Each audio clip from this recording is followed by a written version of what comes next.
Assalomu alaykum yerliklar. Bugun uzoq kutilgan shokoladli qarsildoq mana shunday trubochka shaklidagi rollerlarni tayyorlaymiz.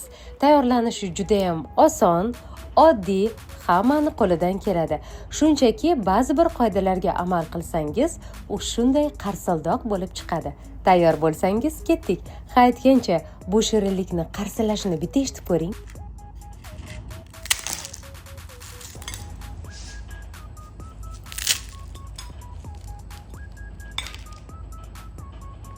Ana endi ishni boshlasak ham bo'ladi.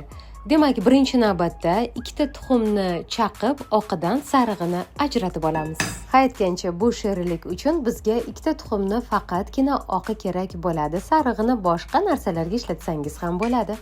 Ajratib olganimizdan so'ng 3 osh qoshiq yoki 50 gram shakar upasi va 1 chimdim tuz solib, mikserda yaxshilab aralashtiramiz, shakari erib ketguncha. So'ng navbati bilan 1 choy qoshiq kukuruz kraxmali, 1 chimdim vanilin, 50 mg yoki 7 osh qoshiq o'simlik yog'i va 50 gram yoki 3-4 qoshiq unni elakdan o'tkazib, bir xil massa bo'lguncha mikserlaymiz. E'tibor bering, masala xuddi shunday suyuqlikda bo'lishi kerak. Endi asosiy qismiga o'tamiz. Past olovda qizdirilgan tovaga 1 osh qoshiqdan masallig'imizni solib, shunaqa yupqa qilib yumaloq shaklda yoyib olamiz va orqa tarafi qizarganidan so'ng cho'pcha yordamida trubochka shakli, ya'ni rulet shaklida o'rab olamiz.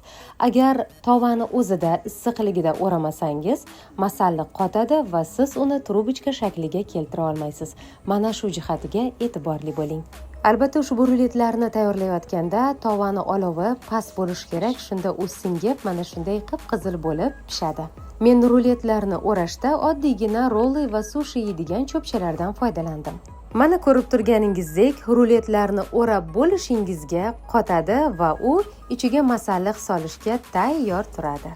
Aslida ushbu shirinlikni o'zini mazza qilib yeyishingiz mumkin, lekin ichi trubochka shaklida, rulet shaklida bo'lganligi sababli xohlagan nachinkangizni solishingiz mumkin. Istasangiz murabbo soling yoki tortni kremini tayyorlab qo'yishingiz mumkin, yoki bo'lmasam oddiygina men kabi shokolad pastasidan foydalansangiz ham ayni muddao bo'ladi. Aytgancha, bundan avvalgi videoda men sizga shokolad pastasini tayyorlashni o'rgatgan edim. Hali hamon muzlatkichingizda nimaga ishlatishni bilmay o'sha turgan bo'lsa, bemalol ushbu shirinlikni ichiga solishda foydalanishingiz mumkin.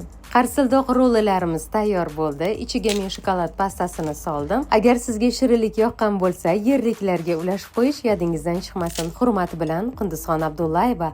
Like va izohlarda fikringizni kutaman.